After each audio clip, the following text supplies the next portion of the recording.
दुष्टता का फल। कंचनपुर के एक धनी व्यापारी के घर में रसोई में एक कबूतर ने घोंसला बना रखा था। किसी दिन एक लालची कौवा जो है वो उधर से आ निकला।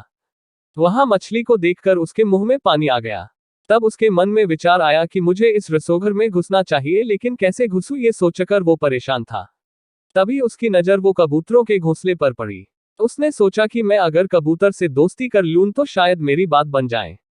कबूतर जब दाना चुगने के लिए बाहर निकलता है तो कौवा उसके साथ साथ निकलता है। थोड़ी देर बाद कबूतर ने पीछे मुड़कर देखा तो देखा कि कौवा उसके पीछे है।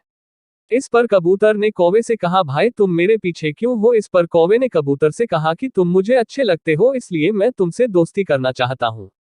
इस पर कौवे से कबूतर ने कहा कि हम कैसे दोस्त बन सकते हैं? हमारा और तुम्हारा भोजन भी तो अलग अलग है। मैं बीज खाता हूं और तुम कीड़े। इस पर कौवे ने चापलूसी दिखाते हुए कहा, कौन सी बड़ी बात है, मेरे पास घर नहीं है, इसलिए हम साथ साथ तो रह ही सकते हैं न, और साथ ही भोजन खोजने आया करेंगे, तुम अपना और मैं अपना। इस पर घर के मालिक ने देखा कि कबूतर के साथ एक कौवा भी है तो उसने सोचा कि चलो कबूतर का मित्र होगा, इसलिए उसने उस बारे में अधिक नहीं सोचा। अगले दिन कबूतर खाना खोजने के लिए साथ चलने को कहता है तो कौवे ने पेट दर्द का बहाना बनाकर मना कर दिया।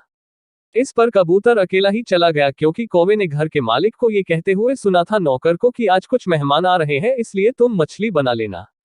उधर कौवा नौकर के रसोई से बाहर निकलने का इंतजार ही कर रहा था कि उसके जाते ही कौवे ने थाली और झपटा और मछली उठाकर आराम से खाने लगा। नौकर जब वापस आया तो कौवे को मछली खाते देख गुस्से से भर गया और उसने कौवे को पकड़कर गर्दन मरोड़कर मार डाला।